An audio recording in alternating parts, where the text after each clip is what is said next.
Hello everyone. So আপোনালোকে যদি মোৰ কালিৰ শৰ্টছটো চাইছে গম পাইছে চাগে আমি বনাই আছিলোঁ ভেলা ঘৰ এণ্ড আমাৰ অলপে কমপ্লিট হৈছিলে বাট সেইটো আজি বাচ্চাবোৰে মিলি ভাঙি পেলালে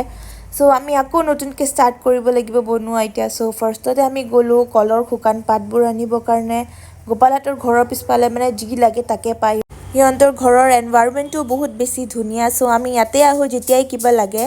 চ' আমি শুকান পাতবোৰ লৈ ল'লোঁ ইফালে প্ৰীতিয়ে লৈ গৈ আছে আৰু ইফালে আছোঁ মই দেন আহি চাওঁ যে আমাৰ খুৰাহঁতেও আমাক হেল্প কৰিব আহি গৈছে চ' খুৰাহঁতে মিলি বাঁহবোৰ লগাই দিলে এণ্ড আমি আকৌ বাঁহৰ গছ কাটি আনিলোঁ দেন আমি চবেই মিলি কলগছৰ শুকান পাতবোৰ লগাব ষ্টাৰ্ট কৰি দিছোঁ এণ্ড ইফালে আমাৰ ঘৰ বনি কমপ্লিট হৈ গ'ল আৰু এইটো হৈছে আমাৰ ভেলাঘৰ ভিতৰৰ পৰা ওপৰখিনিত দিব বাকী আছে চ' এতিয়া আমি এইটো দিও ল'লোঁ চ' এতিয়া আমাৰ ভেলাঘৰ বনি কমপ্লিট হৈ গ'ল বাই থেংকছ ফৰ ৱাচিং